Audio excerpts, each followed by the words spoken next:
بيان رسمي من نيابة الجمهورية لدى محكمة الدار البيضاء.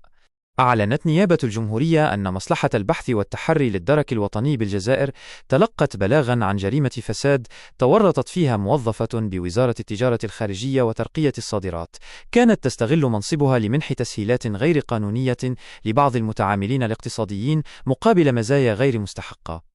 التحقيقات كشفت عن شبكة تضم موظفين عموميين ومتعاملين اقتصاديين سهلوا عمليات الحصول على تراخيص استيراد المواد الأولية بطريقة مخالفة للقانون.